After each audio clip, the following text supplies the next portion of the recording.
ओम शांति। हम मनोबल और मनसा सेवा पर अध्ययन कर रहे हैं। आज का विषय है सिद्धि, ईश्वरीय सिद्धि, और दूसरी है दुनिया वाली रिद्धि और सिद्धि। सिद्धि को श्रीमत के आधार पर यूज करो। सिद्धि को श्रीमत के आधार पर यूज करो। मैंपन में आकर स्वीकार नहीं करो।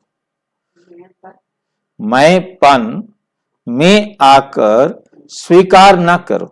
कोई आपको सिद्धि मिली है, कुछ आपको सफलता मिली है, उसे आप श्रीमत के आधार पर यूज करो, परंतु मैंपन में आकर स्वीकार ना करो। सिद्धि खराब चीज नहीं है, लेकिन मैंपन में आकर कोई भी सिद्धि को यूज करना कि मैं ये कर सकता हूं, मैंपन आ गया ना, यूज करना अथवा सिद्धि को स्वीकार करना खराब है। सिद्धि को स्वीकार करना खराब है। दुनिया वाले भी सिद्धि करते तो उनको भी होता है कि भी आपने यदि इसको स्वार्थ के लिए प्रयोग किया, दुनियावी स्वार्थ के लिए, तो यह आपके काम नहीं आएगी, ये सिद्धि आपके पास नहीं रहेगी। नंबर 1, सिद्धि खराब चीज नहीं, क्योंकि आपकी रिद्धि सिद्धि नहीं है। दुनिया वाले तो रिद्धि से सिद्धि करते हैं, और जिसको भी उसके लिए भी यही कहा जाता है कि आपने इसको अपने लिए या इसको स्वार्थ के लिए, कमाई के धंधे के रूप में। आपकी यथार्थ विधि द्वारा सिद्धि है। आपकी सिद्धि सिद्धांत की विधि द्वारा सिद्धि है, जो नियम के अनुसार सिद्धांत द्वारा सिद्धि है। ये बाबा ने 19 मार्च 1988 को समझाई। नंबर 2, अपनी सर्व सिद्धियों को निमित्त मात्र बनकर यूज करो। जो भी तुम्हें सिद्धियां प्राप्त हुई हैं, उनको निमित्त मात्र बनकर यूज करो। मैंपन भूल जाओ। श्रीमत के आधार पर से हर सिद्धि को यूज करो। अगर मैंपन में आकर कोई भी सिद्धि को यूज किया तो क्या कहावत है, करामत खैर खुदाई, मतलब हाँ, खैर खुदाई मतलब ईश्वरीय सुख के आधार पर ही सबको मिले, अर्थात श्रेष्ठ पद के बजाय। करामत खैर खुदाई अर्थात श्रेष्ठ पद के बजाय। कोई अपना लोभ लालच ना हो कि मेरा मान करे, मेरे को इज्जत दे, मेरी प्रतिष्ठा हो। श्रेष्ठ पद के बजाय सजा के भागी बन जाएंगे। यदि आपने श्रेष्ठ पद पाने के लिए, उससे कोई कमाई करने के लिए या कुछ भी साधन बनाया, तो फिर सजा के भागी बन जाएंगे। ये भक्ति मार्ग वाले भी, रिद्धि सिद्धि वाले भी ऐसा ही कहते हैं। साक्षीपन नहीं तो फिर सजा है। साक्षीपन होगा तो फिर आप कल्याणकारी के रूप में प्रयोग करेंगे। साक्षीपन का मतलब है उसे प्रयोग करना जहां जरूरत है। और यदि आप साक्षी नहीं, ये मेरा है इसलिए इसको मैं प्रयोग करूं, तो आपने किसी पर उस शक्ति को प्रयोग किया तो दूसरे को नुकसान हुआ, तो हिसाब किताब बढ़ गया ना। जैसे जादू टोने करते हैं, ये भी रिद्धि सिद्धि है, परंतु इस रिद्धि सिद्धि से वो क्या करते हैं, एक का फायदा होगा तो दूसरे का नुकसान होगा। तो जिसका आपने नुकसान किया तो उसके द्वारा तो आपको सजा मिलेगी ना। क्योंकि आपने किया, उसको फायदा पहुंचाया, उसको नुकसान पहुंचा दिया। तो किसी भी सिद्धि को आपने इस प्रकार से प्रयोग नहीं करना। जहां जरूरत हो, जहां कोई दुखी हो, जहां आप उसे कोई सुख देना चाहते हो, बल उसे दे, परंतु प्राप्ति के लिए नहीं। इसलिए सदा स्मृति स्वरूप और सिद्धि स्वरूप बनो।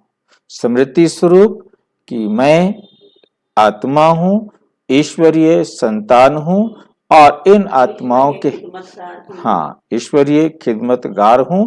और सिद्धि स्वरूप बनो और अपने जीवन में सफलता प्राप्त करो। सिद्धि अपनी शक्तियों को वहां प्रयोग करना है जिससे सबका कल्याण हो, क्योंकि वहां साक्षी दृष्टा होंगे। जहां हम साक्षी नहीं है तो वहां हम किसी का कल्याण करेंगे तो किसी का अकल्याण हो जाएगा। समझा? ये बाबा ने 26 जून 1974 को समझाया। कहावत है कि जो सिद्धि को स्वीकार करते हैं तो वे करामत खैर खुदाई, करामत खैर खुदाई, मतलब उनको फिर भगवान ही बचाए, क्योंकि उन्होंने मतलब खैर करे इनको खुदाई, भगवान ही इनकी खुदा कर सकता है। करामत वही करे कोई जो इनको बचा दे। तो यहां भी कोई सिद्धि को स्वीकार किया जो ज्ञान योग से प्राप्त हुआ, मान व शान, मतलब आपने अपनी करामात नहीं, करामत, ये करामात नहीं है, ये करामत है, ठीक है। मतलब परमात्मा ही कोई दया करे, कोई रहम करे, खुदाई मतलब भगवान ही आप पर फिर बचाए, आपकी रक्षा करे। क्योंकि आपने कोई भी किया तो फिर भगवान, क्योंकि उसका फल तो मिलेगा ना। भल वो कर्मों की गति को नहीं जानते थे, क्योंकि कर्मों की गति का नियम है कि आपने किसी को दुख दिया तो आपने लेना है, उसने नहीं लेना। अब मैंने अपने बेटे को कुछ फायदा पहुंचाने के लिए कुछ कर दिया, मेरे बेटे को तो फायदा हो गया, परंतु जिसका मैंने नुकसान किया उसका तो मैं दोषी हो गया ना। तो वहां से वो दुख मुझे भी मिलेगा। तो इससे भगवान बचा नहीं सकता। मतलब वो परमात्मा से प्रार्थना करते कि भी उसको भगवान ही फिर बचाएगा, और भगवान बचाता है ही नहीं, बचाएगा क्यों। कोई सिद्धि को स्वीकार किया जो ज्ञान योग से प्राप्त हुआ, ज्ञान योग से आपने कोई शक्ति प्राप्त कर ली और उसके आधार पर मान व शान के लिए, तो वे ये भी विधि का सिद्धि स्वरूप प्रालब्धि है, क्योंकि आपने विधि से सिद्धि प्राप्त की है। ज्ञान और योग पर चलकर आपको कोई सफलता प्राप्त हुई, तो इनमें से किसी को भी स्वीकार करना कि मेरी ताकत है, मैं कर सकता हूं, मैं ये कर सकता हूं, मैं ये बता सकता हूं, तो क्या होगा, किसी को भी स्वीकार करना अर्थात सिद्धि को स्वीकार करना हुआ।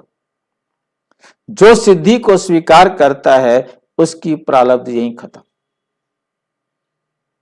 जो आपने मेहनत किया, आपने कोई सिद्धि प्राप्त कर ली और आपने उस सिद्धि को यहीं पर ही प्रयोग कर लिया और प्रयोग करके यहीं अपना इनाम ले लिया, मेहनत की मिल गया।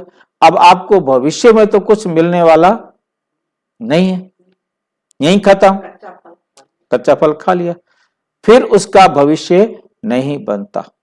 और यदि आप उसे सर्व के कल्याण के लिए प्रयोग किया होता तो सबको कल्याण होता, तो उसका फल भविष्य में मिलता।